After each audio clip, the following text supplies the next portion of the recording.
ನಮಸ್ಕಾರ ವೀಕ್ಷಕರೇ, ಕೆಎಸ್ ಹೆಗ್ಡೆ ಆಸ್ಪತ್ರೆ ದೇರಳಕಟ್ಟೆ ಅರ್ಪಿಸುವ ನೀವು ಕ್ಷೇಮವೇ ವಿಶೇಷ ಕಾರ್ಯಕ್ರಮಕ್ಕೆ ಸ್ವಾಗತ. ನಾನು ಲಾವಣ್ಯ ಶ್ರೀಧರ್.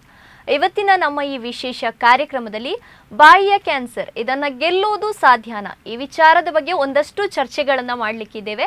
ಈ ಬಗ್ಗೆ ಮಾಹಿತಿಯನ್ನು ಕೊಡಲಿಕ್ಕೆ ನಮ್ಮ ಜೊತೆ ಇದ್ದಾರೆ AB ಶೆಟ್ಟಿ ಡೆಂಟಲ್ ಕಾಲೇಜ್ನ oral and maxillofacial pathology and oral microbiology ಡಿಪಾರ್ಟ್ಮೆಂಟಿನ ಹೆಡ್ ಹಾಗೂ ಪ್ರೊಫೆಸರ್ ಆಗಿರುವಂತಹ ಡಾಕ್ಟರ್ ಶ್ರೀಲತಾ SV ಇವರು. ಬನ್ನಿ, ಇವರನ್ನ ಮೊದಲನೇದಾಗಿ ನಾವು ಕಾರ್ಯಕ್ರಮಕ್ಕೆ ಸ್ವಾಗತಿಸುವ. ಡಾಕ್ಟರ್ ನಮಸ್ಕಾರ. ನಮಸ್ಕಾರ. ಕಾರ್ಯಕ್ರಮಕ್ಕೆ ಸ್ವಾಗತ ನಿಮಗೆ. ವೀಕ್ಷಕರೇ, ಇವರು 20 ವರ್ಷಗಳಿಂದ ಈ ಒಂದು ಕ್ಷೇತ್ರದಲ್ಲಿ ಸೇವೆಯನ್ನು ಸಲ್ಲಿಸ್ತಾ ಬಂದಿದ್ದಾರೆ. ಮುಖ್ಯವಾಗಿ ಇವತ್ತು ನಾವು ಚರ್ಚೆ ಮಾಡಲಿಕ್ಕಿರುವಂತಹ ವಿಚಾರ ಬಾಯಿಯ ಕ್ಯಾನ್ಸರ್. ಇದು ಬಾಯಿಯಲ್ಲಿ ಕಂಡುಬರುವಂತಹ ಒಂದು ಗಂಭೀರ ಸಮಸ್ಯೆ. ಬಾಯಿಯ ಕೋಶಗಳು ಅಸಹಜವಾಗಿ ಬೆಳೆಯಲು ಆರಂಭಿಸಿದರೆ ಈ ಒಂದು ಕ್ಯಾನ್ಸರ್ ಬರುವಂಥದ್ದು.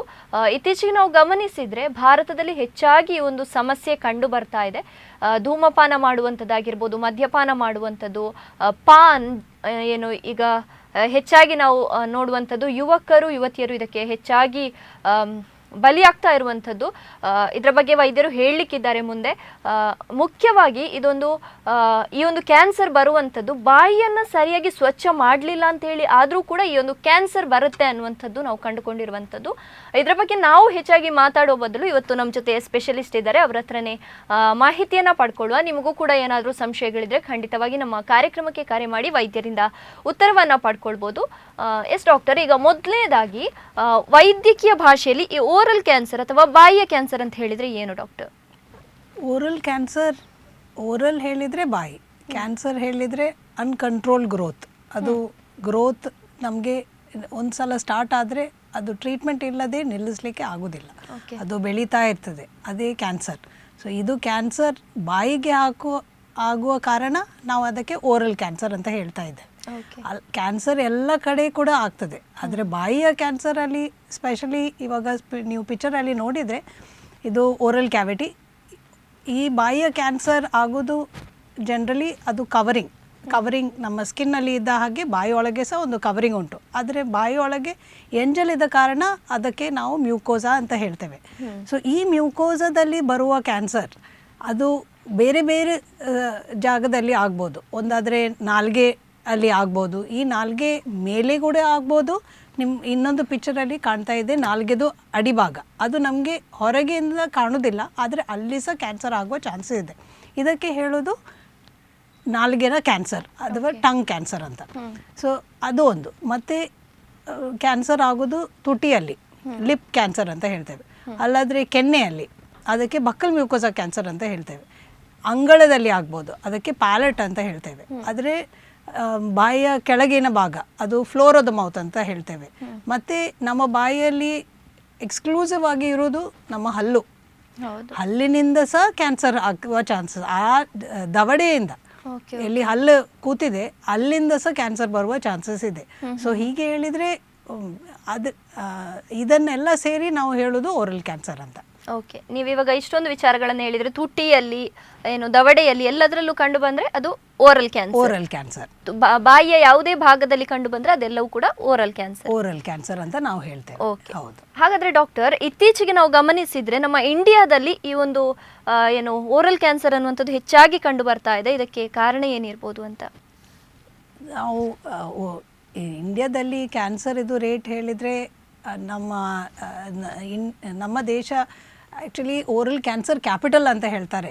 ಗ್ಲೋಬಲಿ ನಮ್ಮ ದೇಶದಲ್ಲಿಯೇ ಜಾಸ್ತಿ oral cancer cases compare to any other country. So ಹಾಗೆ ನಮ್ಮ ದೇಶದಲ್ಲಿ ಹೀಗೆ ನಾವು ಈ ಓರಲ್ ಕ್ಯಾನ್ಸರಿಗೆ ಪಾಪ್ಯುಲರ್ ಆಗಬಾರ್ದು ಅಂತ ನಮ್ಮದು ಒಂದು ಶ್ರಮ. ಬೇರೆ ಯಾವುದಕ್ಕೆ ಆದ್ರೂ ಓರಲ್ ಕ್ಯಾನ್ಸರ್ ನಮಗೆ ಕಾಣುವಂಥ ಜಾಗ ಬೇರೆ ಕಡೆಯಲ್ಲಿ ಆದರೆ ನಮಗೆ ಅದು ಕಾಣುವುದಿಲ್ಲ. ಆದರೆ ಓರಲ್ ಕ್ಯಾವಿಟಿ ನಮ್ಮ ಕಾಣುವ ಹಾಗೆ ಇದ್ದ ಕ್ಯಾನ್ಸರ್, ಅದರಲ್ಲಿ ಏನು ಕಂಡು ಬರ್ತಾ ಇದೆ ಅಂತೆ 1,00,000 ಜನ ನ್ಯೂ ಕ್ಯಾನ್ಸರ್ ಕೇಸಸ್ ಆಗ್ತಾ ಇದೆ. ಅದರಲ್ಲಿ 50,000 ಜನ ಎವ್ರಿ ಇಯರ್ ಓರಲ್ ಕ್ಯಾನ್ಸರಿಂದ ಸಾಯ್ತಾ ಇದ್ದಾರೆ. And the most common cos is ಅದರಲ್ಲಿ ತಂಬಾಕು. ಅದು ಎಲ್ಲರಿಗೆ ಗೊತ್ತಿದ್ದದೇ, ಯಾರಿಗೂ ಗೊತ್ತಿಲ್ಲದಿಲ್ಲ. ಆದರೆ ತಂಬಾಕು ಅವರು ಎಣಿಸೋದು ಸ್ಮೋಕಿಂಗ್ ಮಾತ್ರ ಅದರದ್ದು ಕಾಸ್. ಆದರೆ ಸ್ಮೋಕ್ಲೆಸ್ ಟೊಬ್ಯಾಕೊ ಅದು ತಂಬಾಕು ಅದು ಸಹ ಮೇಜರ್ ಕಾಸ್. ಅದರಲ್ಲಿ ಜಾಸ್ತಿ ಜನಗೆ ಅದರ ತಿಳುವಳಿಕೆ ಇಲ್ಲ. ಮತ್ತು ಅರಕನೆಟ್ ಅಲ್ಲಿ ತುಂಬ ಕಾಂಟ್ರವರ್ಸಿ ಇದೆ, ಆದ್ರೂ ಅದು one of the carcinogens. So ಅದು ನಾವು ಸೇವನೆ ಮಾಡುವಾಗ ಅದು ಸಹ ಒಂದು ಕಾಸ್. ನಾವು ಇಂಡಿಯಾದಲ್ಲಿ ಇದು ಕ್ಯಾನ್ಸರಿಗೆ ಟ್ರೀಟ್ಮೆಂಟ್ ಗೌರ್ಮೆಂಟ್ ಕೊಡ್ತಾ ಇದೆ. ಅದಕ್ಕೆ ಅರ್ಲಿ ಸ್ಟೇಜಲ್ಲಿ ಡಿಟೆಕ್ಟ್ ಆದರೆ ಅದರ treatment it is about 31 lakh. ಆದರೆ ಲೇಟ್ ಸ್ಟೇಜಲ್ಲಿ ಟ್ರೀಟ್ಮೆಂಟ್ ಆಗೋದಿದೆ ನಮ್ಮ ದೇಶ about 72 lakhs per year oral cancer ಕೇಸಸ್ಗೆ ಖರ್ಚು ಮಾಡ್ತಾ ಇದೆ. ಸೊ ಇದನ್ನೆಲ್ಲ ನೋಡಿದರೆ ನಾವು ಈ ಓರಲ್ ಕ್ಯಾನ್ಸರ್ ನಮ್ಮ ಇಂಡಿಯಾದಲ್ಲಿ ನಮಗೆ ಎಷ್ಟು ನಮ್ಮ ಕಡೆಯಿಂದ ನಾವು ತಿಳುವಳಿಕೆ ಕೊಡೋದು ನಮ್ಮದೊಂದು ಜವಾಬ್ದಾರಿ. ಬಿಕಾಸ್ ಎಲ್ಲರಿಗೆ ಹೀಗೆ ಕಲಿಯುವ ಹಾಗೆ ಇಲ್ಲ, ಅವ್ರಿಗೆ ಎಜುಕೇಷನ್ ಇಲ್ಲ. ಆದರೆ ಅವರು ಸಣ್ಣ ಏಜಲ್ಲಿ ವರ್ಕ್ ಮಾಡ್ತಾ ಇದ್ದಾರೆ. ಹಾಗೆ ಅವ್ರಿಗೆ ಈಗಿನ ಹ್ಯಾಬಿಟ್ ಓರಲ್ ಕ್ಯಾನ್ಸರ್ ಈ ರಿಸ್ಕ್ ಫ್ಯಾಕ್ಟರ್ಸ್ ಇದ್ದರೆ ಓರಲ್ ಕ್ಯಾನ್ಸರ್ ಆಗುವ ಚಾನ್ಸಸ್ ತುಂಬ ಜಾಸ್ತಿ. ಓಕೆ, ಹಾಗಾದರೆ ಡಾಕ್ಟರ್, ನೀವು ಇಂಡಿಯಾದಲ್ಲಿ ಹೇಳಿದ್ರಿ, ಇವಾಗ ಕರ್ನಾಟಕದಲ್ಲಿ ಮೇಯ್ನ್ ಆಗಿ ನಮ್ಮ ಕರಾವಳಿಯಲ್ಲಿ ಈಗ ಹೆಚ್ಚಾಗಿ ಈ ಬಾಯಿಯ ಕ್ಯಾನ್ಸರ್ಗೆ ಜನರು ಬಲಿಯಾಗ್ತಾ ಇದ್ದಾರೆ. ಇದಕ್ಕೆ ಕಾರಣ ಏನಾಗಿರ್ಬೋದು ಅಂತ, ಅಂದರೆ ಅರ್ಲಿ ಸಿಂಪ್ಟಮ್ಸ್ ಕಂಡು ಬರೋದಿಲ್ವಾ, ಅಥವಾ ಕಂಡು ಬಂದರೆ ಜನರು ಅದನ್ನು ನೆಗ್ಲೆಕ್ಟ್ ಮಾಡ್ತಾರಾ, ಏನು ಕಾರಣ ಅಂತ? ಮಂಗಳೂರಲ್ಲಿ ಕೂಡ ಒಂದು ಸ್ಟ್ಯಾಟಿಸ್ಟಿಕ್ಸ್ ಬಂದಿದೆ. ಅದು ನನ್ನ ಅಂದಾಜಲ್ಲಿ ಅದಕ್ಕಿಂತ ಜಾಸ್ತಿ ಇರ್ಬೋದು. ಹೇಳ್ತಾ ಇದ್ದಾರೆ ಅರೌಂಡ್ 500 ಆಡ್ ಕ್ಯಾನ್ಸರ್ ಕೇಸಸ್ ಮಂಗಳೂರಲ್ಲಿ ಇದೆ. ಅದು ಇಲ್ಲಿದು ಲೋಕಲ್ ಓರಲ್ ಕ್ಯಾನ್ಸರ್ ಕೇಸ್ ಹೇಳಿದರೆ ಇಲ್ಲಿದು ಜನಗೆ ಕ್ಯಾನ್ಸರ್. ಆದರೆ ನಮ್ಮ ಮಂಗಳೂರು ಹೇಳಿದರೆ ಒಂದು ಮೆಡಿಕಲ್ ಹಬ್. ಎಲ್ಲ ಇಷ್ಟು ಒಂದು ಮೆಡಿಕಲ್ ಕಾಲೇಜಸ್ ಇದೆ, ಇಷ್ಟು ಒಂದು ಡೆಂಟಲ್ ಕಾಲೇಜಸ್ ಇದೆ. ಹಾಗೆ ಹತ್ತಿರದ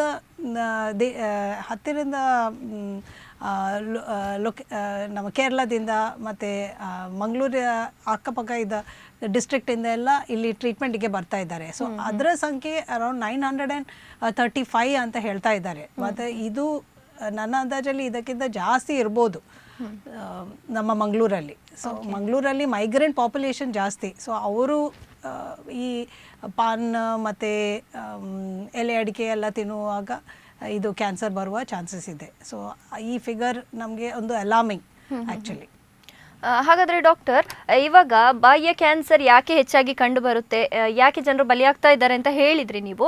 ಹಾಗಾದರೆ ಈ ಬಾಯಿಯ ಕ್ಯಾನ್ಸರ್ ಬರಲಿಕ್ಕೆ ಮುಖ್ಯವಾಗಿ ಯಾವುದಾದ್ರೂ ಒಂದು ಅಭ್ಯಾಸಗಳು ಬೇಕಲ್ಲ ಮನುಷ್ಯನಿಗೆ, ಯಾವ ಅಭ್ಯಾಸಗಳಿಂದ ಈ ಒಂದು ಬಾಯಿಯ ಕ್ಯಾನ್ಸರ್ ಕಂಡು ಬರುತ್ತೆ ಅಂತ? ಬಾಯಿಯ cancer most common risk factor ಹೇಳಿದರೆ ನಮಗೆ ಎಲ್ಲ ಗೊತ್ತಿದ್ದದೆ. ಸುನೀತಾ ಯಾವಾಗಲೂ ಟಿ ವಿಯಲ್ಲಿ ಯಾವ ಪಿಕ್ಚರಲ್ಲಿಯೂ ತೋರಿಸ್ತಾ ಇರ್ತಾರೆ. ಸೊ ಇದು ಸ್ಮೋಕಿಂಗ್ ಫಾರ್ಮ್. ಆದರೆ ನೆಕ್ಸ್ಟ್ ಪಿಕ್ಚರಲ್ಲಿ ನೀವು ನೋಡ್ತಾ ಇದ್ದೀರಿ ಮಾಲೆ ಆಗ್ತಾ ಇದೆ, ಅದು ನಮ್ಮ ಗುಟ್ಕಾದು. ಸೊ ಈ ಮಾಲೆ ಅವರು ಎಲ್ಲ ಶಾಪಲ್ಲಿ ತೋರಿಸ್ತಾ ಇದ್ದಾರೆ. ಸೊ ಇದು ಜನರು 1-2 ತಗೊಳ್ಳೋದಿಲ್ಲ, ಅವರು ಫುಲ್ ಮಾಲೆಯೇ ತಗೊಳ್ತಾರೆ. ಸೊ ಮತ್ತು ಇದರ ಒಟ್ಟಿಗೆ ಆಲ್ಕೋಹಾಲ್, ನಾವು ಈ ಆಲ್ಕೋಹಾಲ್ ಮತ್ತು ಸ್ಮೋಕಿಂಗ್ ಎರಡೂ ಹ್ಯಾಬಿಟ್ ಇದ್ದರೆ ರಿಸ್ಕ್ ತುಂಬ ಜಾಸ್ತಿ. ಸೊ ಆದರೆ ನಮಗೆ ಒಬ್ಬರ ಮನುಷ್ಯ ಎಲ್ಲರೂ ಒಂದೇ ಸಮ ಇರೋದಿಲ್ಲ. ಕೆಲವರು ಸ್ಮೋಕ್ ಮಾಡಿದ್ರೂ ಕುಡಿದ್ರೂ ಏನೂ ಆಗೋದಿಲ್ಲ. ಕೆಲವರು ಸೇಮ್ ಫ್ರೀಕ್ವೆನ್ಸಿ ಸೇಮ್ ತಿಂದ್ರೂ ಅವರಿಗೆ ಕ್ಯಾನ್ಸರ್ ಆಗ್ತದೆ.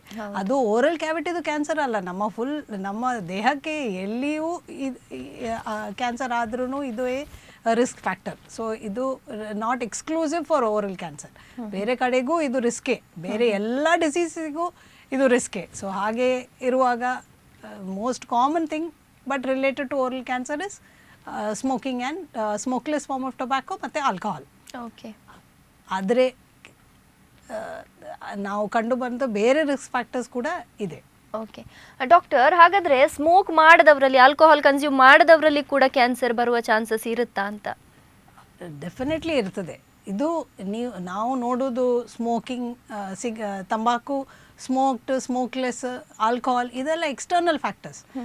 ನಮ್ಮಲ್ಲಿ ಇಂಟರ್ನಲ್ ಫ್ಯಾಕ್ಟರ್ಸ್ ಕೂಡ ಕೆಲವೊಮ್ಮೆ ನಮಗೆ ದೋಖ ಆಗ್ತದೆ. ಅದು ಸಹ ವರ್ಕ್ ಆಗೋದಿಲ್ಲ. ಅದನ್ನು ನಾವು ಹೇಳಿದ್ರೆ ಜೆನೆಟಿಕ್ ಡಿಫೆಕ್ಟ್. ನಮ್ಮಲ್ಲಿ ಕೆಲವೊಮ್ಮೆ ಕೆಲವರಲ್ಲಿ ಜೆನೆಟಿಕ್ ಡಿಫೆಕ್ಟ್ ಇರ್ತದೆ. ಸೊ ಅವರಿಗೆ ಈ ಟೈಪ್ ಆಫ್ ಕ್ಯಾನ್ಸರ್ ಅಲ್ಲದ್ರೆ ಯಾವುದು ಕ್ಯಾನ್ಸರ್ ಸಹ ಆಗಲಿಕ್ಕೆ ಚಾನ್ಸಸ್ ತುಂಬ ಜಾಸ್ತಿನೇ ಇದೆ. ಮತ್ತು ಇವಾಗ ಕಂಡು ಬರುವುದರಲ್ಲಿ ಹಲ್ಲಲ್ಲಿ ಏನಾದರೂ ಪ್ರಾಬ್ಲಮ್ ಇದ್ದರೆ, ಏನಾದರೂ ಕ್ಯಾವಿಟಿ ಆದರೆ, ಕೆರೀಸ್ ಆದರೆ, ಈ ಹಲ್ಲು ತುಂಡಾಗುವ ಚಾನ್ಸಸ್ ತುಂಬ ಜಾಸ್ತಿ ಇದೆ. ಸೊ ಹೀಗೆ ತುಂಡಾದರೆ ಏನಾಗ್ತದೆ ಹೇಳಿದರೆ ಹಲ್ಲು ಶಾರ್ಪ್ ಆಗ್ತದೆ.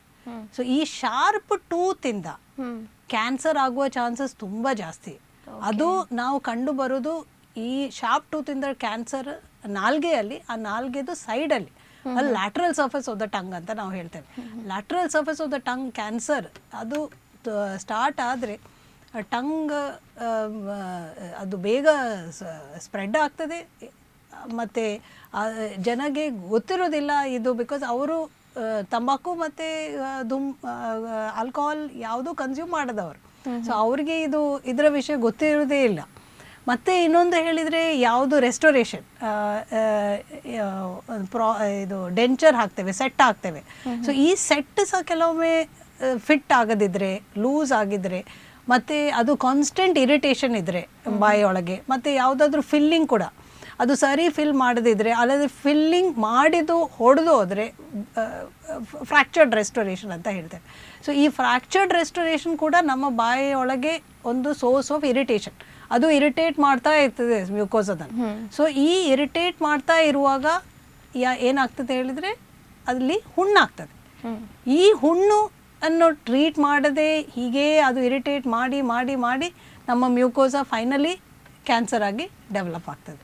ಸೊ ಹೀಗೆ ಜೆನೆಟಿಕ್ಕು ಬೇರೆ ರಿಸ್ಕ್ ಫ್ಯಾಕ್ಟರ್ಸ್ ಇದೆ.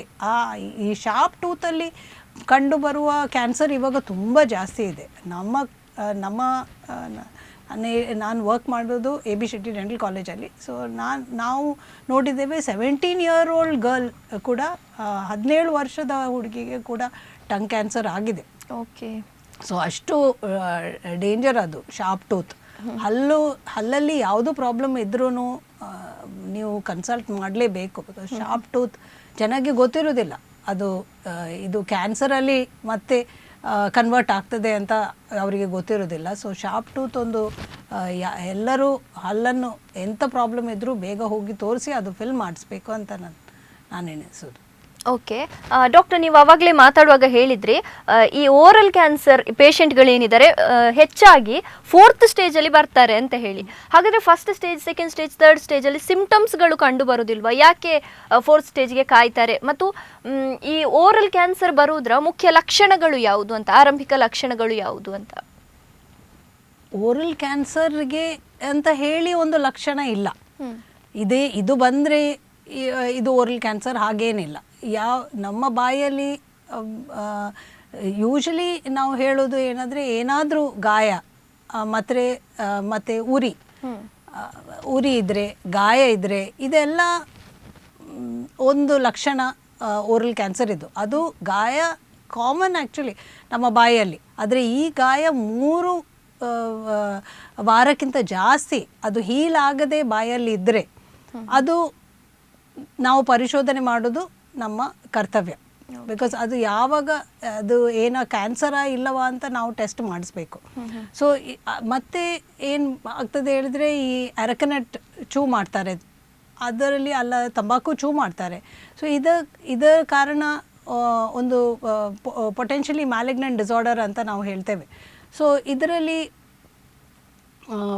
ಓರಲ್ ಸಬ್ಮ್ಯೂಕಸ್ ಫೈಬ್ರೋಸಿಸ್ ಅದು ಒಂದು ಪ್ರಾಬ್ಲಮ್. ಸೊ ಇದರಲ್ಲಿ ಏನು ಕಂಡು ಬರ್ತದೆ ಹೇಳಿದರೆ, ಪೇಷಂಟಿಗೆ ಬಾಯಿ ಓಪನ್ ಮಾಡಲಿಕ್ಕೆ ಆಗಲ್ಲ. ಸೊ ಅದಕ್ಕೆ ನಾವು ಹೇಳ್ತೇವೆ ಟ್ರಿಸ್ಮಸ್. ಸೊ ಅಲ್ಲದ್ರೆ ಬೇರೆ ಪ್ರೀ ಮ್ಯಾಲಿಗ್ನೆಂಟ್ ಲೀಷನ್ಸ್ ಅಂತ ಹೇಳ್ತೇವೆ. ಅದು ಲ್ಯೂಕೋಪ್ಲೇಕಿಯಾ ಮತ್ತು ಎರಿಥ್ರೋಪ್ಲೇಕಿಯಾ ಹೇಳಿದರೆ ವೈಟ್ ಪ್ಯಾಚ್ ಮತ್ತು ರೆಡ್ ಪ್ಯಾಚ್. ಇದು ಸಹ ಅರ್ಲಿ ಸೈನ್. ಅದು ಸ್ಟೇಜ್ 4 ಲಾಸ್ಟ್ ಸ್ಟೇಜ್. ಅದು ತುಂಬ ವರ್ಷ ಆದಮೇಲೆ ಮಾತ್ರ ಸ್ಟೇಜ್ 4ಗೆ ಹೋಗೋದು. ಅರ್ಲಿ ಸೈನ್ ಹೇಳಿದರೆ ಇದು. ಮತ್ತು ಕೆಲವರಿಗೆ ಇದು ಪ್ಯಾಚ್ ಯಾವುದೂ ಇರೋದಿಲ್ಲ, ಹಲ್ಲು ಕ್ಯಾವಿಟಿ ಏನೂ ಪ್ರಾಬ್ಲಮ್ ಇಲ್ಲದ್ರೂ ಹಲ್ಲು ಅಲುಗಾಡ್ತದೆ. ಸೊ ಹಾಗೆ ಸೈನೂ ಇರ್ಬೋದು. ಸೊ ಕೆಲವೊಮ್ಮೆ ಕಿವಿ ನೋವು ಇರ್ತದೆ, ಅದು ಸೈನ್ ಇರ್ಬೋದು. ಅಲ್ಲದ್ರೆ ಕೆಲವರಿಗೆ ನಾಲ್ಗೆ ಹೊರಗೆ ತರಲಿಕ್ಕೆ ಆಗೋದಿಲ್ಲ, ರಿಸ್ಟ್ರಿಕ್ಟೆಡ್ ಟಂಗ್ ಮೂವ್ಮೆಂಟ್ ಇರ್ಬೋದು. ಸೊ ಹೀಗೆಲ್ಲ ಆಗುವಾಗ ಅಲ್ಲ ಕೆಲವೊಮ್ಮೆ ಫೇಶಿಯಲ್ ಎಸಿಮೆಟ್ರಿ ಒಂದು ಸ್ವೆಲ್ಲಿಂಗ್ ಇರ್ತದೆ, ಅದು ನೋಡುವಾಗ ನಮಗೆ ಅವರಿಗೆ ಗೊತ್ತಾಗೋದಿಲ್ಲ, ಆದರೆ ಅದು ಪರಿಶೋಧನೆ ಮಾಡೋದು ಅವ್ರದ್ದು ಕರ್ತವ್ಯ. ಸೊ ಹೀಗೆ ನಮ್ಮ ಬಾಯಲ್ಲಿ ತುಂಬ ಪ್ರಾಬ್ಲಮ್ಸ್ ಇದೆ. ಅದಕ್ಕೆ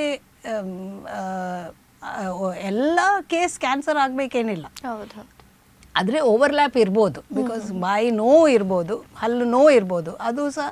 ಆದರೆ ಜಾಸ್ತಿ ನಾವು ಹೇಳೋದು ಕ್ಯಾನ್ಸರಲ್ಲಿ ನೋವು ಕಡಿಮೆ, ಅಲ್ಲಾದರೆ ಅವರು ಸ್ಟೇಜ್ 1 ತೋರಿಸ್ತಿದ್ರು. ಸ್ಟೇಜ್ 1 ನೋವು ಜಾಸ್ತಿ ಇರುವುದಿಲ್ಲ, ಆದರೆ ಹೇಳಲಿಕ್ಕಾಗೋದಿಲ್ಲ, ಕೆಲವೊಮ್ಮೆ ಸ್ಟೇಜ್ 1 ಕೂಡ ನೋವು ಇರ್ಬೋದು. ಸೊ ಇದರಲ್ಲಿ ಇದೇ ಸೈನ್ ಅಂತ ಹೇಳಲಿಕ್ಕೆ ನಮಗೆ ಕನ್ಫರ್ಮ್ ಮಾಡಲಿಕ್ಕೆ ಆಗೋದಿಲ್ಲ. ಆದರೆ ಯಾವುದು ಪ್ರಾಬ್ಲಮ್ಮು ನಮ್ಮ ಬಾಯಲ್ಲಿ 3 ವೀಕ್ಸ್ಗಿಂತ ಜಾಸ್ತಿ ಇದ್ದರೆ ಅದನ್ನು ನಾವು ಟೆಸ್ಟ್ ಮಾಡೋದು ನಾವು ಮಾಡಲೇಬೇಕು. ಹೌದು. ಸೊ ಹೀಗೆ. ಎಸ್ ಡಾಕ್ಟರ್, ನೀವು ಆವಾಗಲೇ ಹೇಳಿದ್ರಿ ಎಲ್ಲಿ ಕ್ಯಾನ್ಸರ್ ಬಂದರೂ ಕೂಡ ನಮಗೆ ಗೊತ್ತಾಗುದಿಲ್ಲ, ಬಾಯಲ್ಲಿ ಬಂದರೆ ಗೊತ್ತಾಗುತ್ತೆ ಅಂತ ಹೇಳಿ. ಅದೇ ಖಂಡಿತವಾಗಿ ಏನಾದರೂ ಸಿಂಪ್ಟಮ್ಸ್ಗಳು ಕಂಡು ಬಂದರೆ ನೀವು ವೈದ್ಯರ ಹತ್ರ ಕನ್ಸಲ್ಟ್ ಮಾಡಿ, ಸುಮ್ಮನೆ ನೆಗ್ಲೆಕ್ಟ್ ಮಾಡಿ ಪ್ರಾಬ್ಲಮನ್ನು ದೊಡ್ಡ ಮಾಡೋದಕ್ಕಿಂತ ವೈದ್ಯರನ್ನು ಕನ್ಸಲ್ಟ್ ಮಾಡಿ ಅದನ್ನು ಕ್ಯೂರ್ ಮಾಡ್ಕೊಳ್ಬೋದು. ಡಾಕ್ಟರ್, ಇವಾಗ ಅನೇಕರು ಏನು ಬಾಯಿಯಲ್ಲಿ ಹುಣ್ಣು ಕಂಡು ಬಂದರೆ ಅದು ಸಾಮಾನ್ಯ ಅಂತ ಭಾವಿಸ್ತಾರೆ. ಈ ಹುಣ್ಣು ಅಥವಾ ಅಲ್ಸರ್ ಆದಂಥದ್ದು ಗಂಭೀರ ಸಮಸ್ಯೆಯಾಗಿ ಯಾವಾಗ ಬದಲಾಗುತ್ತೆ ಅಂತ? ಈ ಹುಣ್ಣು ಬಂದರೆ ಅದು ಕಾಮನ್ ಪ್ರಾಬ್ಲಮ್. ಇದು ಪಿಕ್ಚರಲ್ಲಿ ಕಾಣ್ತದೆ, ಒಂದು ಸೈಡ್ ಕಾಮನ್ ಅಲ್ಸರ್. ಸೊ ಅದರಲ್ಲಿ ಹೇಳಿದರೆ ಅದು ವೆಲ್ ಡಿಫೈನ್ಡ್ ಅಂತ ಹೇಳ್ತೇವೆ, ಅದರದ್ದು ಬಾರ್ಡರ್ ನಮಗೆ ಕರೆಕ್ಟ್ ಗೊತ್ತಾಗ್ತದೆ, ಅದು ಸಣ್ಣ ಅಲ್ಸರ್. ಆದರೆ ಇನ್ನೊಂದು ಫೋಟೋದಲ್ಲಿ ನೀವು ಒಂದು ನೋಡ್ತೀರಿ, ನಾಲ್ಗೆ ಸೈಡಲ್ಲಿ ಒಂದು ಅಲ್ಸರ್ ಇದೆ, ಅದನ್ನು ನೋಡುವಾಗ ಗೊತ್ತಾಗ್ತದೆ ಅದೊಂದು ಇರ್ರೆಗ್ಯುಲರ್, ಸ್ವಲ್ಪ ದೊಡ್ಡದು ಅಲ್ಸರ್, ಸ್ವಲ್ಪ ಡೀಪ್ ಆಗಿ ಹೋಗಿದೆ, ಅದು ಬಾರ್ಡರ್ ಸ್ವಲ್ಪ ಇರ್ರೆಗ್ಯುಲರ್.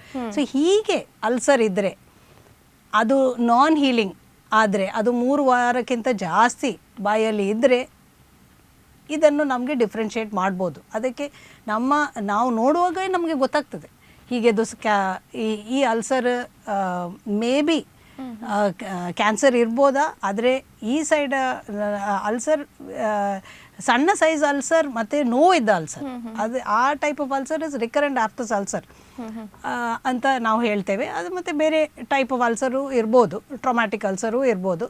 ಆದರೆ ಇದು ಯೂಶಲಿ ವಿದಿನ್ 3 ವೀಕ್ಸ್ ಹೀಲ್ ಆಗ್ಬೋದು. ನಾವು ಏನಾದರೂ ಟ್ರೀಟ್ಮೆಂಟ್ ತಗೊಂಡ್ರೆ ಹೀಲ್ ಆಗ್ಬೋದು. ಸೊ ಅದು ಪ್ರಾಬ್ಲಮ್ ಇಲ್ಲ, ಅದು ಯೂಶಲಿ ಸಣ್ಣ ಅಲ್ಸರ್. ಇದು ಸ್ವಲ್ಪ ಇದು ಸ್ಟಾರ್ಟಿಂಗ್ ಆಗುವಾಗ ಅದು ಸಣ್ಣದೇ ಇರ್ತದೆ, ಆದರೆ ಆ್ಯಸ್ ಡೇಸ್ ಪ್ರೋಗ್ರೆಸ್ ಅದು ದೊಡ್ಡದಾಗ್ತಾ ಇರ್ತದೆ, ಅದು ಹೀಲ್ ಆಗಲಿಕ್ಕೆ ಕೇಳೋದಿಲ್ಲ. ಸೊ ಅದು ಒಂದು ನಾವು ಒಂದು ನಮಗೆ ಗೊತ್ತಿರಬೇಕು ಈ ಅಲ್ಸರ್, ಬಿಕಾಸ್ ಇದು ನಮಗೆ ಕಾಣ್ತದಲ್ಲ. ಸೊ ಹಾಗೆ ನಾವು ಅದರ ಟೆಸ್ಟ್ ಮಾಡೋದು ನಮ್ದು 2 ವಾರಕ್ಕಿಂತ ಅಥವಾ 3 ವಾರಕ್ಕಿಂತ ಹೆಚ್ಚಾಗಿದೆ ಜಾಸ್ತಿ. ಈ ಓರಲ್ ಪೊಟೆನ್ಷಿಯಲಿ ಮ್ಯಾಲಿಗ್ನೆಂಟ್ ಡಿಸಾರ್ಡರ್ ಅಂತ ಹೇಳಿದ್ರೆ ಏನು ಅಂತ?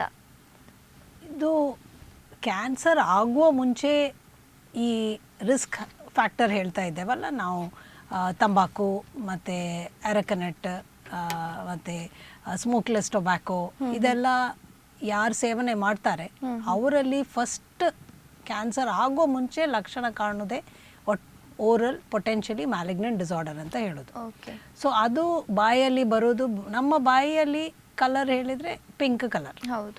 ಆದರೆ ಇದರಲ್ಲಿ ಚೇಂಜಸ್ ಏನಾದರೂ ಇರಿಟೇಷನ್ ಇದ್ದರೆ ನಮ್ಮ ಬಾಯಲ್ಲಿ, ಇವಾಗ ತಂಬಾಕು ನಾವು ಇಟ್ಟರು ಅಲ್ಲದ್ರೆ ಸ್ಮೋಕ್ ಮಾಡಿದ್ರು ನಮ್ಮ ಬಾಯಿಗೆ ಅದು ಇರಿಟೇಷನ್. ಆ್ಯಕ್ಚುಲಿ ನಮಗೆ ನಾವು ಎಣಿಸೋದು ನಮ್ಮ ಎಂಜಾಯ್ಮೆಂಟ್, ಆದರೆ ಬಾಯಿಗೆ ಅದು ಇರಿಟೇಷನ್. ಹೌದು. ಸೊ ಈ ಇರಿಟೇಷನಲ್ಲಿ ಬಾಯಿಗೆ ವೈಟ್ ಕಲರ್, ವೈಟ್ ಪ್ಯಾಚ್ ಬರ್ತದೆ. ಆದರೆ ಕೆಲವರಿಗೆ ಈ ವೈಟ್ ಪ್ಯಾಚ್ ಅಲ್ಲದ್ರೆ ರೆಡ್ ಪ್ಯಾಚ್ ಬರ್ತದೆ. ಸೊ ಈ ರೆಡ್ ಪ್ಯಾಚ್ ಬಂದರೆ ಅದು ತುಂಬ ಡೇಂಜರ್. ಸೊ ಹಾಗೆ ಕಂಡು ಬಂದಲ್ಲಿ ಆ್ಯಕ್ಚುಲಿ ಬಾಯಲ್ಲಿ ಉರಿ ಇರ್ತದೆ ಅವರಿಗೆ, ಆದರೆ ನೋವು ಇರುವುದಿಲ್ಲ ಜಾಸ್ತಿ, ಉರಿ ತುಂಬ ಇರ್ತದೆ. ಸೊ ಹಾಗೆ ಅವರು ಫುಡ್ ಎಲ್ಲ ಅವಾಯ್ಡ್ ಮಾಡ್ತಾರೆ, ಆದರೆ ಡಾಕ್ಟ್ರನ್ನು ತೋರಿಸುತ್ತೆ. ಸೊ ಅದು ತುಂಬ ಡೇಂಜರ್. ಅದರಲ್ಲಿ ಆ್ಯಕ್ಚುಲಿ ನಮಗೆ ಹೇಳಲಿಕ್ಕೆ ಆಗೋದಿಲ್ಲ ಅದು ಪ್ರೀ ಕ್ಯಾನ್ಸರಾ ಅಲ್ಲದ್ರೆ ಕ್ಯಾನ್ಸರಾ ಅಂತ, ಅದನ್ನು ಪರಿಶೋಧನೆ ಮಾಡಲೇಬೇಕು. ಸೊ ಕೆಲವೊಮ್ಮೆ ಅದು ಆಲ್ರೆಡಿ ಕ್ಯಾನ್ಸರ್ ಸೆಟ್ ಆಗಿರ್ಬೋದು. ಸೊ ಈ ಅಲ್ಲದ್ರೆ ಕೆಲವು ಬಾಯಲ್ಲಿ ನಾವು ಕಾಣ್ತೇವೆ combination of white and red patch, ಅದು ಡೇಂಜರ್. So, ಇದು ಎಲ್ಲ ಒಂದಾದರೆ ಕೆನ್ನೆಯಲ್ಲಿ ಇರ್ಬೋದು, ನಾಲ್ಗೆಯಲ್ಲಿ ಇರ್ಬೋದು, ಗಮ್ಸ್ ಅಂತ ಹೇಳ್ತೇವೆ ಹಲ್ಲು ಇದ್ದ ಕಡೆ ಅಲ್ಲಿಯೂ ಇರ್ಬೋದು, ಪ್ಯಾಲೆಟಲ್ಲಿ ಇರ್ಬೋದು, ಎಲ್ಲಿಯೂ ಇರ್ಬೋದು. ಆದರೆ ವೈಟ್ ಪ್ಯಾಚ್, ರೆಡ್ ಪ್ಯಾಚ್ ಅದು ಒನ್ ಆಫ್ ಅದಕ್ಕೆ ಲ್ಯೂಕೋಪ್ಲೇಕಿಯಾ, ಎರಿಥ್ರೋಪ್ಲೇಕಿಯಾ ಅಂತ ಹೇಳ್ತೇವೆ. ಓಕೆ. ಅದಕ್ಕಿಂತ ಇನ್ನೊಂದು ಪ್ರಾಬ್ಲಮ್ ಹೇಳಿದರೆ ಓರಲ್ ಸಬ್ಮ್ಯೂಕಸ್ ಫೈಬ್ರೋಸಿಸ್. ಸೊ ಇದು directly related to areca nut chewing. Okay. ನಾವು ಈ ಎರಕನೆಟ್ ಹೇಳಿದರೆ ಆ ಬೀಟಲ್ ಲೀಫ್ ಅದು ಪ್ರಾಬ್ಲಮ್ ನನ್ನ ಅಂದಾಜಲ್ಲಿ ಅದು ನಾವು ಒಂದು ಸಲ ನಾವೊಂದು ಮದುವೆಗೆ ಹೋಗಿ ಒಂದು ಎಲೆ ಅಡಿಕೆ ತಿಂದರೆ ಅದು ಪ್ರಾಬ್ಲಮ್ ಇಲ್ಲ. ಜಾಸ್ತಿ ಜನ ಇವಾಗ ಕನ್ಸ್ಟ್ರಕ್ಷನ್ ವರ್ಕರ್ಸ್ ಆಗಲಿ, ಬೇರೆ ಕೂಲಿ ವರ್ಕರ್ಸ್ ಆಗಲಿ, ಬೇರೆ ಡ್ರೈವರ್ಸ್ ಆಗಲಿ, ಈ ಎರಕನೆಟ್ ಈ ರಿಸ್ಕ್ ಫ್ಯಾಕ್ಟರ್ ಅವರು ಬೆಳಿಗ್ಗೆ ಒಂದು ಬಾಯಲ್ಲಿ ಇಟ್ಟರೆ ಅದು ತುಂಬ ಅವರ್ಸ್ ಬಾಯಲ್ಲಿಯೇ ಇರ್ತದೆ. ಅದು ಕಂಟಿನ್ಯೂಸ್ಲಿ ನಮ್ಮ ಬಾಯಿಯ ಕವರಿಂಗನ್ನು ಇರಿಟೇಟ್ ಮಾಡ್ತಾ ಇರ್ತದೆ. ಸೊ ಈ ಎರಕನೆಟ್ ಚೂಯಿಂಗಲ್ಲಿ ಬರುವ ಒಂದು problem oral submucous fibrosis. So ಅದಕ್ಕೆ ಬೇರೆ ಬೇರೆ ಕಾರಣ ಇದೆ. ಆದರೆ ನಮ್ಮಲ್ಲಿ ಎಲ್ಲ ಪೇಷಂಟ್ ಓರಲ್ ಸಬ್ಮ್ಯೂಕಸ್ ಫೈಬ್ರೋಸಿಸ್ ನಾವು ಡಯಾಗ್ನೋಸ್ ಮಾಡುವಾಗ ಅವರಲ್ಲಿ ಎರಕನೆಟ್ ಚೂಯಿಂಗ್ ಇದ್ದೇ ಉಂಟು. ಸೊ ಹಾಗೆ ನಾವು ಈ ಎರಕನೆಟ್ಟನ್ನು ಅದಕ್ಕೆ ರಿಸ್ಕ್ ಫ್ಯಾಕ್ಟರ್ ಅಂತ ನಾವು ಹೇಳ್ತಾ ಇದ್ದೇವೆ. ಸೊ ಇದರಲ್ಲಿ ಏನಾಗ್ತದೆ ಅಂತೆ, ತುಂಬ ಟೈಮ್ ಆದಮೇಲೆ ಅವರಿಗೆ ಬಾಯಿ ಓಪನ್ ಮಾಡಲಿಕ್ಕೆ ಕಷ್ಟ ಆಗ್ತದೆ. ಸೊ ಅದು ಒಂದು ಕಡೆ ಅಲ್ಲ, ಬಾಯಿ ತುಂಬ ಕಡೆ ಅದು ಎಫೆಕ್ಟ್ ಆಗ್ತದೆ. ಸೊ ಇದರಲ್ಲಿ ಇನ್ನೊಂದು ಪ್ರಾಬ್ಲಮ್ ಹೇಳಿದರೆ ಫೀಲ್ಡ್ ಕ್ಯಾನ್ಸರೈಸೇಷನ್. ಹೇಳಿದರೆ ಒಂದು ಕಡೆಯಲ್ಲಿ ನೀವು ಈ ಎರಕನೆಟ್ಟನ್ನು ಇಡ್ಬೋದು, ಆದರೆ ಅದರ ಹತ್ತಿರದ ಏರಿಯಾ ಕೂಡ ಕ್ಯಾನ್ಸರ್ ಸ್ಟಾರ್ಟ್ ಆಗಲಿಕ್ಕೆ ಚಾನ್ಸಸ್ ಉಂಟು. ಸೊ ನಾವು ಎಲ್ಲಿ ಅದಕ್ಕೆ ಇನ್ಸಲ್ಟ್ ಆಗ್ತದೆ, ಬಾಯಿಯೊಳಗೆ ಇನ್ಸಲ್ಟ್ ಇರಿಟೇಟ್ ಆಗ್ತದೆ, ಅಲ್ಲಿಯೇ ಕ್ಯಾನ್ಸರ್ ಆಗುವ ಏನೋ ಗ್ಯಾರಂಟಿ ಇಲ್ಲ. ಅದು ಬೇರೆ ಕಡೆ ಕೂಡ ಸ್ಪ್ರೆಡ್ ಆಗುವ ಚಾನ್ಸಸ್ ಇದೆ. ಸೊ ಅದೇ ಬೇರೆ ಒಂದು ಲೀಷನ್ಸ್ ಸ್ಟಾರ್ಟ್ ಆಗ್ಬೋದು. ಸೊ ಅದಕ್ಕೆ ಫೀಲ್ಡ್ ಕ್ಯಾನ್ಸರೈಸೇಷನ್ ಅಂತ ಹೇಳ್ತಾರೆ.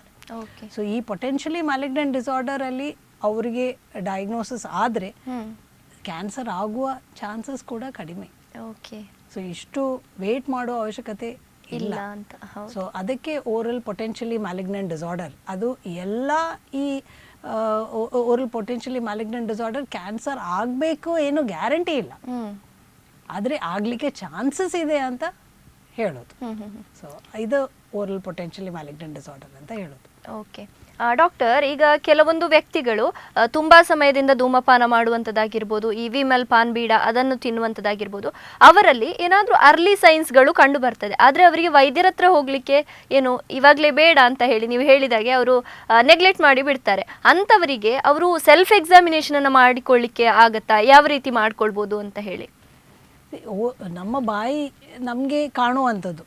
ಸೊ ಇದರಲ್ಲಿ ನಮ್ಮ ಅದೇ ನಮ್ಮದು ಅಡ್ವಾಂಟೇಜ್. ನಮಗೆ ಇದು ಅರ್ಲಿ ಡಿಟೆಕ್ಷನ್, ಬೇರೆ ಯಾವ ಕ್ಯಾನ್ಸರ್ಗಿಂತ ಓರಲ್ ಕ್ಯಾನ್ಸರ್ ನಮಗೆ ಡಿಟೆಕ್ಟ್ ಮಾಡ್ಬೋದು. ಅದನ್ನು ಕನ್ಫರ್ಮ್ ಮಾಡಲಿಕ್ಕೆ ನೀವು ವೈದ್ಯರ ಹತ್ರ ಹೋಗಲೇಬೇಕು, ಅದು ಟೆಸ್ಟ್ ಮಾಡಿಸ್ಲೇಬೇಕು. ಆದರೆ ನಮಗೆ ಕಾಣ್ಬೋದು ಇದರ ಚೇಂಜಸ್, ಅದಕ್ಕೆ ಸ್ಕ್ರೀನಿಂಗ್ ಮಾಡ್ಬೋದು. ಸೊ ಈ ಸ್ಕ್ರೀನಿಂಗ್ ನಾವು ಹಲ್ಲು ಉಜ್ಜುವಾಗ, ಬ್ರಷ್ ಮಾಡುವಾಗ ಮಿರರ್ ಮುಂದೆ ಇದ್ದರೆ ನಮಗೆ ಒಂದೊಂದು ಮ್ಯೂಕೋಸಾ ಅನ್ನು ತುಟಿಯನ್ನು ಮತ್ತು ಕೆನ್ನೆಯನ್ನು ಅದನ್ನೆಲ್ಲ ಸ್ಟ್ರೆಚ್ ಮಾಡಿ ನಮಗೆ ಬಾಯಿಯೊಳಗೆ ಚೆಕ್ ಮಾಡ್ಬೋದು. ನಾಲ್ಗೆಯನ್ನು ಹೊರಗೆ ಮಾಡಿ, ನಾಲ್ಗೆ ಸೈಡಲ್ಲಿ ಆಚೆ ಈಚೆ ಮಾಡಿ, ನಾಲ್ಗೆಯನ್ನು ಎತ್ತಿ ಅಡಿಯಲ್ಲಿ ಕೂಡ, ಸೊ ಹಾಗೆ ಎಲ್ಲ ಭಾಗದಲ್ಲಿ ನಮಗೆ ಚೆಕ್ ಮಾಡಿ ನೋಡ್ಬೋದು. ಸೊ ಇದು ನಮ್ಮ ಕೈಯಲ್ಲಿ ಇದ್ದ ನಮಗೆ ಅದಕ್ಕೆ ಒಂದು ಮಿರರ್ ಮತ್ತು ಒಂದು ಟಾರ್ಚ್. ಇವಾಗ ಮೊಬೈಲಲ್ಲಿ ಇದೆ ಟಾರ್ಚ್. ಸೊ ಮೊಬೈಲ್ ಆನ್ ಮಾಡಿ ನಮಗೆ ಬಾಯಿ ಚೆಕ್ ಮಾಡ್ಬೋದು. ಮತ್ತು ಹೇಳಿದರೆ ನಾವು ಬಾಯಿಯೊಳಗೆ ಏನೂ ಪ್ರಾಬ್ಲಮ್ ಇದ್ದರೂ ಅದಕ್ಕೆ ಬೇಗ ಟ್ರೀಟ್ಮೆಂಟ್ ಸ್ಟಾರ್ಟ್ ಮಾಡಬೇಕು. ಸೊ ಇದು ನಮಗೆ ಮಾಡುವಂಥ ನಮ್ಮ ಕೈಯಲ್ಲಿದ್ದ ಇದು. ಡಾಕ್ಟರ್ ಆಫ್ಕೋರ್ಸ್ ಡಾಕ್ಟರ್ ಹತ್ರ ಹೋಗೋದು every 6 months checkup is important. ಆದರೆ ಇದು ಹೋಗೋದಿದ್ರೂ ಮನೆಯಲ್ಲಿಯೇ ನಮಗೆ ಇದರದ್ದು ಎಕ್ಸಾಮಿನೇಷನ್ ಮಾಡ್ಬೋದು. ಓಕೆ ಡಾಕ್ಟರ್, ಇವಾಗ ಕ್ಯಾನ್ಸರ್ ಇದೆ ಅಂತ ಹೇಳಿ ಆದರೆ, ಓರಲ್ ಕ್ಯಾನ್ಸರ್ ಇದೆ ಅಂತ ಹೇಳಿ ಆದರೆ, ಯಾವ ರೀತಿ ಚಿಕಿತ್ಸೆಗಳು ಎಲ್ಲ ಲಭ್ಯ ಇದೆ ಅಂತ ಹೇಳಿ? ಇದರಲ್ಲಿ ಓರಲ್ ಕ್ಯಾನ್ಸರ್ ಜಾಸ್ತಿ ನಾವು ಕಂಡು ಬರೋದು ಸ್ಟೇಜ್ 4. ಸ್ಟೇಜ್ 1 ಸ್ಟೇಜ್ 2 ಅದು ಜನರಲಿ ಬಾಯಿ ಒಳಗೆ ಇರ್ತದೆ. ಸ್ಟೇಜ್ 3 ಆಗುವಾಗ ಅದು ನಮ್ಮ ಲಿಂಫ್ ನೋಡ್ಸ್ ಅಂತ ಹೇಳ್ತೇವೆ, ಅದು ನೆಕ್ಕಲ್ಲಿ ಇರುವ ಲಿಂಫ್ ನೋಡ್ಸ್, ಇದು ಗೆಡ್ಡೆ ಅಂತ ಹೇಳ್ತೇವೆ. ಸೊ ಇದರಲ್ಲಿ ಸ್ವೆಲ್ಲಿಂಗ್ ಬರಲಿಕ್ಕೆ ಸ್ಟಾರ್ಟ್ ಆಗ್ತದೆ. ಸೊ ಅದು ಪೇನ್ಲೆಸ್ ಸ್ವೆಲ್ಲಿಂಗ್.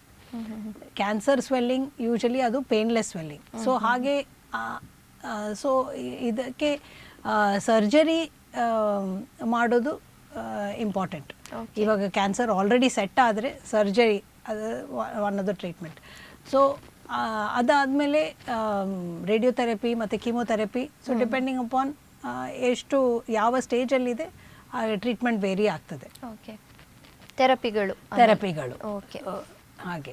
ಹಾಗಾದ್ರೆ ಡಾಕ್ಟರ್, ಈ ಓರಲ್ ಕ್ಯಾನ್ಸರ್ ಬರದ ಹಾಗೆ ತಡೆಗಟ್ಟಲಿಕ್ಕೆ ಏನಾದರೂ ಮಾರ್ಗಗಳಿದೆಯಾ ಅಂತ ಹೇಳಿ? ಆದರೆ ಮಾರ್ಗಗಳು ಇದು ಎಲ್ಲ ರಿಸ್ಕ್ ಫ್ಯಾಕ್ಟರನ್ನು ನಾವು ಸೇವಿಸದಿದ್ದರೆ ಅದೇ ದೊಡ್ಡ ಮಾರ್ಗ ನಮಗೆ ಓರಲ್ ಕ್ಯಾನ್ಸರ್ ಬರದೇ ಇರಲಿಕ್ಕೆ. ತಂಬಾಕು ಸೇವನೆ ಮಾಡಬಾರ್ದು. ಎಲೆ ಅಡಿಕೆ ನಾವು ತಿಂದ್ರೂ ಜಾಸ್ತಿ ಟೈಮ್ ನಮ್ಮ ಬಾಯಿಯೊಳಗೆ ಇಡಬಾರ್ದು. ಸೊ ಒಂದ್ಸಲ ತಿಂದು ಅದನ್ನು ನಾವು ಸ್ಪಿಟ್ ಮಾಡಬೇಕು. ಅದು ಬಾಯಿಯೊಳಗೆ ಇದ್ದು ತುಂಬ ಟೈಮ್ ಇದ್ದರೆ ಆ್ಯಕ್ಚುಲಿ ಅದು ಡೋಸೇಜ್ ಟೈಮ್ ಡಿಪೆಂಡೆಂಟ್. ಎಷ್ಟು ಹೊತ್ತು ನಾವು ಬಾಯಿಯೊಳಗೆ ಇಡ್ತೇವೆ ಆವಾಗ ನಮ್ಮ ಬಾಯಿಯೊಳಗೆ ಚೇಂಜಸ್ ಸ್ಟಾರ್ಟ್ ಆಗಲಿಕ್ಕೆ ಅದು ಆಗ್ತಾ ಬರ್ತದೆ. ಸೊ ಅದು ಸೊ ಮತ್ತೆ ನಾವು ಹಲ್ಲಿದು ಪ್ರಾಬ್ಲಮ್ ಇದ್ದರೆ ಅದನ್ನು ತೋರಿಸ್ಬೇಕು, ಅಲ್ಲದ್ರೆ ಹಲ್ಲು ಫ್ರ್ಯಾಕ್ಚರ್ ಆಗ್ತದೆ. ಸೊ ಈ ಫ್ರ್ಯಾಕ್ಚರ್ ಆಗೋದೇ ಇವಾಗ ಅದು ದೊಡ್ಡ ಪ್ರಾಬ್ಲಮ್. ಬಿಕಾಸ್ ಇದು ತಂಬಾಕು ಆಲ್ಕೋಹಾಲ್ ಇರದಿದ್ರೂ ಕ್ಯಾನ್ಸರ್ ಬರ್ತದೆ. ಸೊ ಬಿಕಾಸ್ ನಮ್ಮ ಶಾರ್ಪ್ ಟೂತ್, ಸೊ ಅದು ಹಲ್ಲು ಹೊಡೆಯುವ ಚಾನ್ಸಸ್ ಇದೆ, ಅದು ಶಾರ್ಪ್ ಆಗೋ ಚಾನ್ಸಸ್ ಇದೆ. ಸೊ ಮತ್ತೆ ಏನಾದರೂ ಅಪ್ಲಯನ್ಸ್ ಬಾಯಲ್ಲಿ ಇದ್ರೂ ಅದು ಸರಿ ಇಲ್ಲದಿದ್ದರೆ ಅದನ್ನು ರಿಪೇರ್ ಮಾಡಿಸಿ ಬೇರೆ ಹಾಕಿಸ್ಬೇಕು. ಡಾಕ್ಟರ್, ನನಗೆ ಇಲ್ಲಿಯೋ ಒಂದು ಓದಿದ್ದು ನೆನಪು, ಬಾಯಿಯನ್ನು ಸರಿಯಾಗಿ ಸ್ವಚ್ಛಗೊಳಿಸಲಿಲ್ಲ ಅಂತ ಹೇಳಿ ಆದರೆ ಕೂಡ ಈ ಓರಲ್ ಕ್ಯಾನ್ಸರ್ ಬರುತ್ತೆ ಅನ್ನುವಂಥದ್ದು. ಹೌದಾ ಡಾಕ್ಟರ್? ಅದು ಬಾಯಿಯನ್ನು ಸ್ವಚ್ಛಗೊಳಿಸದಿದ್ದರೆ ಡೆಫಿನೆಟ್ಲಿ ಅದು ಒಂದು one of the risk factors also. Because ಬಾಯಿ ಸ್ವಚ್ಛ ಮಾಡದಿದ್ದರೆ ನಮಗೆ ಬಾಯಿಯೊಳಗೆ ಇನ್ಫೆಕ್ಷನ್ ಬರ್ತದೆ. ಸೊ ಆವಾಗ ನೋವು ಬರ್ತದೆ. ಸೊ ಅದರಲ್ಲಿ ಗ್ರೋತ್ ಆಗ್ಬೋದು, ತುಂಬ ಪ್ರಾಬ್ಲಮ್ಸ್ ಆಗ್ಬೋದು. ಹಲ್ಲಲ್ಲಿ ಇನ್ಫೆಕ್ಷನ್ ಆಗ್ತದೆ. ಸೊ ಇದೆಲ್ಲ ತುಂಬ ಟೈಮಲ್ಲಿ ಟ್ರೀಟ್ ಮಾಡದೇ ಇದ್ದರೆ ಅದು ಪ್ರಾಬ್ಲಮ್. ಸೊ ಅದು ನೀವು ಇದು ಕೇಳುವಾಗ ನನಗೆ ಒಂದು ಜನಗೆ ಇನ್ಫಾರ್ಮೇಷನ್ ಕೊಡ್ಬೇಕು ಹೇಳಿದರೆ, ಕೆಲವೊಮ್ಮೆ ಹಲ್ಲು ಅಲುಗಾಡ್ತದೆ, ಲೂಸ್ ಟೀತ್. ಸೊ ಕೆಲವರಲ್ಲಿ ಅದು ಅಲುಗಾಡೋದು ಹಲ್ಲುಗಾಡಿ ಬಿದ್ದರೆ ಮತ್ತೆ ಅದರಲ್ಲಿ ಒಂದು ಹುಣ್ಣು ಜನ ಕಾಣ್ತಾರೆ. ಸೊ ಡೆಂಟಿಸ್ಟಲ್ಲಿ ಇವರು ಹೋಗುವಾಗ ಹಲ್ಲು ಡೆಂಟಿಸ್ಟ್ ತೆಗೆದು ಬಿಡ್ತಾರೆ, ಆದರೆ ಆ ಡೆಂಟಿಸ್ಟ್ ಹಲ್ಲು ತೆಗೆದಾದ್ಮೇಲೆ ಈ ಹುಣ್ಣು ಹೊರಗೆ ಬರ್ತದೆ. ಸೊ ಅದು ಇಂಟ್ರಾ ಆಶಸ್ ಎಲುಬು ಒಳಗೆದಿಂದ ಸ್ಟಾರ್ಟ್ ಆಗುವ ಕ್ಯಾನ್ಸರ್. ಸೊ ಅದು ಇವಾಗ ಒಂದು ಕಾರಣ. ಈ ಕ್ಯಾನ್ಸರ್ ಓರಲ್ ಕ್ಯಾನ್ಸರ್ ತುಂಬ ಟೈಪ್ ಕ್ಯಾನ್ಸರ್ ಇದೆ. ಎಲ್ಲ ಕ್ಯಾನ್ಸರಿಗೆ ಸರ್ಜರಿ ಮಾಡಬೇಕೇನಿಲ್ಲ. ಅದಕ್ಕೆ ಕಿಮೊಥೆರಪಿಯಲ್ಲಿ ಆಗೋ ಕ್ಯಾನ್ಸರ್ ಒಂದು ಸ್ಕ್ವಾಮಸ್ ಸೆಲ್ ಕಾರ್ಸಿನೋಮಾ ಇರುತ್ತೆ, ಲಿಂಫೋಮಾ ಇರ್ತದೆ, intraosseous carcinoma, odontogenic carcinoma, salivary gland carcinoma, ಹೀಗೆ ಹಲವಾರು ಕ್ಯಾನ್ಸರ್ ಇದೆ. ಸೊ ಒಂದೊಂದಕ್ಕೆ ಟ್ರೀಟ್ಮೆಂಟ್ ವೇರಿ ಆಗ್ತದೆ ಕೆಲವುದಕ್ಕೆ. ಸೊ ವಿದೌಟ್ ಸರ್ಜರಿ ಕೂಡ ಟ್ರೀಟ್ಮೆಂಟ್ ಕಂಪ್ಲೀಟ್ಲಿ ಹೀಲ್ ಆಗೋದು ಚಾನ್ಸಸ್ ಬಹಳ ಇದೆ. ಸೊ ಅದು ನಿಮಗೆ ಡಿಸೈಡ್ ಮಾಡಲಿಕ್ಕೆ ಆಗೋದಿಲ್ಲ. ಅದು ನೀವು ವೈದ್ಯರ ಹತ್ರ ಹೋಗಿಯೇ ಟೆಸ್ಟ್ ಮಾಡಿಸಿಯೇ ಅದು ಡಿಸೈಡ್ ಮಾಡಬೇಕು. ಹಾಗೆ ಅರ್ಲಿ ಸೈನ್ಸ್ ಬರುವಾಗ ಹೋದರೆ ಟ್ರೀಟ್ಮೆಂಟ್ ಇಲ್ಲದೇನೆ ಗುಣಪಡಿಸ್ಬೋದು ಅಂತ. ಓಕೆ ಡಾಕ್ಟರ್, ಈಗ ಸಿಂಪ್ಟಮ್ಸ್ ಇದ್ದ ವ್ಯಕ್ತಿ ನಿಮ್ಮ ಬಳಿ ಬರ್ತಾನೆ, ಆಗ ನೀವು ಯಾವೆಲ್ಲ ಟೆಸ್ಟ್ಗಳನ್ನು ಮಾಡ್ತೀರಿ ಅಂತ ಮೊದಲನೇದಾಗಿ? ಸೊ ಇವಾಗ ಸಿಂಪ್ಟಮ್ ಯಾವುದಾದ್ರೂ ಸಂಶಯ ಇದ್ದರೆ ಆವಾಗ ಅವರು ಯೂಶಲಿ ಒಂದು ಬಯಾಪ್ಸಿ ಹೇಳಿದರೆ ಸಣ್ಣ ಒಂದು ಟಿಶ್ಯೂ, ಸಣ್ಣ ಒಂದು ಮಾಂಸ, ಈ ಎಲ್ಲಿ ಪ್ರಾಬ್ಲಮ್ ಉಂಟು, ಹುಣ್ಣು ಉಂಟು, ಅಲ್ಲಿಂದ ಸಣ್ಣ ಒಂದು ಮಾಂಸ ತಗೊಂಡು ಅದು ಪರಿಶೋಧನೆ ಮಾಡಬೇಕು. ಇದೇ ಕನ್ಫರ್ಮೇಟ್ರಿ ಹೇಳಿದರೆ ಇದೆ, ಅದೇ ನಂದು ಸ್ಪೆಷಾಲಿಟಿ ಓರಲ್ ಪೆಥಾಲಜಿ. ಅಲ್ಲದೆ ಈವನ್ ಪೆಥಾಲಜಿಸ್ಟ್. ಸೊ ಈ ಮಾಂಸವನ್ನು ಮೈಕ್ರೋಸ್ಕೋಪ್ ಒಳಗೆ ನೋಡುವಾಗವೇ ನಮಗೆ ಅದು ಕನ್ಫರ್ಮ್ ಮಾಡಲಿಕ್ಕೆ ಆಗ್ತದೆ. ಮತ್ತು ಆಫ್ಕೋರ್ಸ್ ಬೇರೆ ರೇಡಿಯಾಲಜಿಕ್ ಇನ್ವೆಸ್ಟಿಗೇಷನ್ ಲೈಕ್ CT MRI ಅದು ಸಹ ಅವ್ರು ಮಾಡ್ತಾರೆ, ಎಷ್ಟು ಎಕ್ಸ್ಟೆಂಟ್ ಆಗಿದೆ ಅಂತ ನೋಡಲಿಕ್ಕೆ, ಎಷ್ಟು ಡೀಪ್ ಹೋಗಿದೆ. ಇನ್ನು ಸರ್ಜರಿ ಮಾಡುವಾಗ ಅದು ಎಕ್ಸ್ಟೆಂಟ್ ಗೊತ್ತಾಗಲಿಕ್ಕೆ ಬೇರೆ ಟೆಸ್ಟ್ ಕೂಡ ಮಾಡ್ತಾರೆ. ಆದರೆ biopsy is the confirmatory. Okay doctor, ಇವಾಗ ಈ ಓರಲ್ ಕ್ಯಾನ್ಸರ್ ಏನು ಮಂಗಳೂರಿನಲ್ಲಿ ಅಥವಾ ಕರಾವಳಿಯಲ್ಲಿ ಹೆಚ್ಚಾಗಿ ಇದೆ ಅಂತ ಹೇಳಿದ್ರಿ ನೀವು, ಹೆಚ್ಚಾಗಿ ಫೈಲ್ ಆಗಿದೆ ಅಂತ ಹೇಳಿ. ಹಾಗಾದರೆ AB ಶೆಟ್ಟಿ ಕಾಲೇಜಿಂದ ಅಥವಾ ಡೆಂಟಲ್ ಕಾಲೇಜಿಂದ ಯಾವುದೇ ಪ್ರೋಗ್ರಾಮ್ಸ್ಗಳನ್ನು ನೀವು ಮಾಡ್ತಾ ಇದ್ದೀರಾ ಅಂತ? ಹೌದು, ನಾವು ಪ್ರತಿ ವರ್ಷ ನಾವು ಪ್ರೋಗ್ರಾಮ್ಸ್ ಮಾಡ್ತೇವೆ. ನಾವು ಸಿಟಿ ಸೆಂಟರಲ್ಲಿ ಮಾಡಿದ್ದೇವೆ, ನಾವು KSRTC ಬಸ್ ಸ್ಟ್ಯಾಂಡಲ್ಲಿ ಮಾಡಿದ್ದೇವೆ, ನಾವು ಕನ್ಸ್ಟ್ರಕ್ಷನ್ ಸೈಟ್ ಅಲ್ಲಿ ಹೋಗಿ ಜನರ ಸರ್ವೆ ಮಾಡಿದ್ದೇವೆ. ಹಾಗೆ ಹಲವಾರು ನಮ್ಮ ಬೇರೆ ಡಿಪಾರ್ಟ್ಮೆಂಟ್ ಕೂಡ ಹೀಗೆ ಪ್ರೋಗ್ರಾಮ್ಸ್ ಮಾಡ್ತಾ ಇರ್ತಾರೆ, ಸೊ ಅವೇರ್ನೆಸ್ ಬರಲಿಕ್ಕೆ. ಸೊ ಹೀಗೆ ನಾವು ಇತ್ತೀಚೆಗೆ ಮಾಡಿದ ಪ್ರೋಗ್ರಾಮ್ ನಾವು ವೀಕ್ಷಕರಿಗೆ ಪ್ಲೇ ಮಾಡಿ ತೋರಿಸ್ಬೋದು. ಇದು ಮಕ್ಕಳು ಮಾಡಿದ ಒಂದು ವಿಡಿಯೋ. ಓಕೆ, ಈ ಬಗ್ಗೆ ಒಂದು ವಿಡಿಯೋ ಇದೆ, ನೋಡ್ಕೊಂಡು ಬರುವ.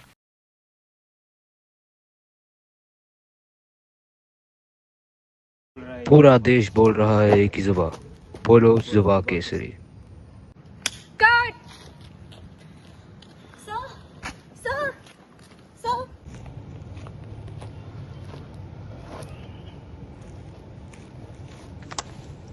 Sir, they wanted to give you a gift for agreeing to do this ad. What is this? Oh, pan. Gee, as if I would waste my body with something like this. The Smoke Screen. Cinema versus reality. Unmasking the glamour and the grim reality of tobacco. Cinema glamorizes smoking, but its influence can make young viewers 3 times more likely to start the habit. Actors use herbal or prop cigarettes that don't contain any nicotine. They don't get addicted, but you do. With ads banned on TV, tobacco promotion reaches millions through screens. On-screen tobacco use can influence real-life habits. It is a legal killer and takes off 10 years of your life expectancy compared to non-smokers. There are more than 8 million deaths per year. The oral battlefield, the first point of contact and the first point of decay. The following diseases shown are the direct consequences to long-term smoking. For dental professionals, the effects are seen clearly in the mouth: stained teeth, bad breath, gum disease, delayed wound healing, and oral cancer. Globally, the highest rates of oral cancer are found in South Asia, especially India. The economic burn. You're paying for your own destruction. There are 7,000 chemicals in cigarettes. Arsenic, found in rat poison, is inhaled with every single puff of a cigarette. Formaldehyde, used to preserve dead bodies, causes lung and throat cancer. Lead and cadmium, found in batteries, deposit in your bones and organs permanently. The chewing epidemic. The total economic cost attributable to tobacco use in India is over 177 crores. Tobacco doesn't just cost health, it costs families their savings and their future to survive a completely preventable disease. So choose health, choose freedom, choose life. This World No Tobacco Day, break free from tobacco. Let's protect the next generation, reject tobacco, and embrace a healthier future.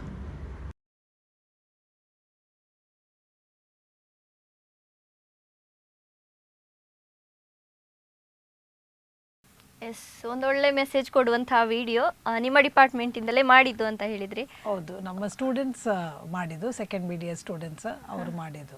Okay doctor, ಹಾಗಾದ್ರೆ ಈಗ human papilloma virus ಮತ್ತೆ ಬಾಯಿಯ cancer ನಡುವೆ ಇರುವಂಥ difference ಏನು ಅಂತ? ಅದು common risk factors ನಾನು ಆಲ್ರೆಡಿ ಹೇಳಿದ್ದೇನೆ. ಆದರೆ ಇದರಲ್ಲಿ ವೈರಸ್ ಕೂಡ ಒಂದು ಕಾಸ್ ಅಂತ ಹೇಳ್ತಾ ಇದ್ದಾರೆ. ಹ್ಯೂಮನ್ ಪ್ಯಾಪಿಲೋಮಾ ವೈರಸ್ ಅದು ಓರಲ್ ಕ್ಯಾನ್ಸರ್ಗೆ ಕಾರಣ ಅಂತ. ಸೊ ಅದು ತುಂಬ ರಿಸರ್ಚ್ ನಡೀತಾ ಇದೆ ಇದರಲ್ಲಿ ಕೂಡ. ಸೊ ಹಾಗೆ ಅದು ಒನ್ ಆಫ್ ದ ಕಾಸಸ್. ಆದರೆ ನಾವು ಕಂಡು ಬರೋದರಲ್ಲಿ 95% of the cases are with tobacco habit. ಹಾಗೆ ಮತ್ತು ಕೆಲವುದು few cases are with sharp tooth. So ಹಾಗೆ ಆದರೆ ವೈರಸ್ ಇದು ಸಹ ಕಾಂಟ್ರಿಬ್ಯೂಷನ್ ಇದೆ. ಆ್ಯಕ್ಚುಲಿ ಇದು ಮಲ್ಟಿಫ್ಯಾಕ್ಟೋರಿಯಲ್, ಒಂದು ರೀಸನಿಂದ ಆಗೋದಲ್ಲ. ನಮ್ಮ ಇಂಟರ್ನಲ್ ಈ ಪ್ರಾಬ್ಲಮ್, ಜೆನೆಟಿಕಲ್ಲಿಯೂ ಪ್ರಾಬ್ಲಮ್ ಇರ್ಬೋದು, ಮತ್ತು ಎಕ್ಸ್ಟರ್ನಲ್ ಹೇಳಿದರೆ ನಮ್ಮದು ಸ್ಮೋಕಿಂಗ್, ನಾನ್ ಸ್ಮೋಕಿಂಗ್, ಆಲ್ಕೋಹಾಲ್ ಇದು ಸಹ ಇದರ ಕಾರಣ. ಸೊ ಅದರಲ್ಲಿ ಅವರು ಹೇಳ್ತಾ ಬರೋದು ಹ್ಯೂಮನ್ ಪಾಪುಲೋಮಾ ವೈರಸ್ ಅದು ಕಾಂಟ್ರಿಬ್ಯೂಟರ್ ಆ್ಯಕ್ಚುಲಿ. ಓಕೆ ಡಾಕ್ಟರ್, ಈಗ ಓರಲ್ ಕ್ಯಾನ್ಸರ್ ಬಂದಂಥ ವ್ಯಕ್ತಿ ಟ್ರೀಟ್ಮೆಂಟ್ ತಗೊಂಡು ಗುಣಮುಖರಾಗ್ತಾರೆ, ಕ್ಯೂರ್ ಆಗ್ತಾರೆ. ಅದಾದಮೇಲೆ ಮತ್ತೆ ಓರಲ್ ಕ್ಯಾನ್ಸರ್ ಬರಬಾರ್ದು ಅಂತ ಹೇಳಿದರೆ ಯಾವ ರೀತಿ ಮುನ್ನೆಚ್ಚರಿಕೆಯಿಂದ ಇರ್ಬೋದು ಅಂತ ಅವರು? ಅದರಲ್ಲಿ ಇವಾಗ ಓರಲ್ ಕ್ಯಾನ್ಸರ್ ಟ್ರೀಟಬಲ್ ಕ್ಯಾನ್ಸರ್, ಅದು ನಮಗೆ ಅದು ಜನಗೆ ತಿಳುವಳಿಕೆ ಬರಬೇಕು. ಸೊ ಅದರಲ್ಲಿ ಭಯ ಪಟ್ಟು ಏನು ಅವಶ್ಯಕತೆ ಇಲ್ಲ. ಆದರೆ ಟ್ರೀಟ್ಮೆಂಟ್ ಆದಮೇಲೆ ಅವರು ಈ ರಿಸ್ಕ್ ಫ್ಯಾಕ್ಟರ್ಸನ್ನು ಕಂಪ್ಲೀಟ್ಲಿ ಅವಾಯ್ಡ್ ಮಾಡಬೇಕು. ಸೊ ಅದು ಅವರ ಜವಾಬ್ದಾರಿ. ಮತ್ತು ಅವರು ಫಾಲೋ ಅಪ್ಪಿಗೆ ಬರಬೇಕು, ಅವರು ಬಂದು ಕ್ಲಿನಿಷಿಯನ್ಸ್ಗೆ ತೋರಿಸ್ಬೇಕು. ಸೊ ಅದು ಅವರ ರೆಸ್ಪಾನ್ಸಿಬಿಲಿಟಿ. ಮತ್ತು ಕರೆಕ್ಟ್ ಟ್ರೀಟ್ಮೆಂಟ್ ಅವರು ತಗೊಳ್ಬೇಕು, ರೆಗ್ಯುಲರ್ ಚೆಕಪ್ಸ್ ಮಾಡಬೇಕು. ಸೊ ಅದರಲ್ಲಿ ಡೆಫಿನೆಟ್ಲಿ ಇದು oral cancer is one of the most treatable cancers. Yes doctor, ಇವಾಗ ಕಾರ್ಯಕ್ರಮದ ಕೊನೆಯದಾಗಿ ಈ ಓರಲ್ ಕ್ಯಾನ್ಸರ್ ಬಗ್ಗೆ ಜನರಲ್ಲಿ ಜಾಗೃತಿಯನ್ನು ಮೂಡಿಸ್ಲಿಕ್ಕೆ ನೀವು ವೀಕ್ಷಕರಿಗೆ ಏನು ಕಿವಿ ಮಾತನ್ನು ಹೇಳ್ತೀರಿ ಅಂತ? ಒಂದು ನಾನು ಹೇಳಲಿಕ್ಕೆ ಇಷ್ಟಪಡೋದು ಹೇಳಿದರೆ, ಈ ಸ್ಮೋಕ್ಲೆಸ್ ಟೊಬ್ಯಾಕೊ, ಸ್ಪೆಷಲಿ ವಿಮಲ್ ಅಂತ ಒಂದು ಪ್ರಾಡಕ್ಟ್ ಇವರು ತುಂಬ ಜನ ಪ್ರಮೋಟ್ ಮಾಡ್ತಾ ಇದ್ದಾರೆ. ಸೊ ಇದರಲ್ಲಿ ಅವರು ಹೇಳ್ತಾ ಬರೋದು ತುಂಬ ಕೇಸರ್ ಇದೆ, ಅದು ಕೇಸರ್. ಆದರೆ ನಾವು ಟೆಸ್ಟ್ ನೋಡಿದ್ದೇವೆ, ಇದರಲ್ಲಿ ಎಂಥ ಕೇಸರ್ ಇಲ್ಲ. ಸೊ ಅದು ಒಂದು ಜನ ಒಂದು ತಿಳುವಳಿಕೆ ಬೇಕು, ಅದರಲ್ಲಿ ಕೇಸರ್ ಇಲ್ಲ.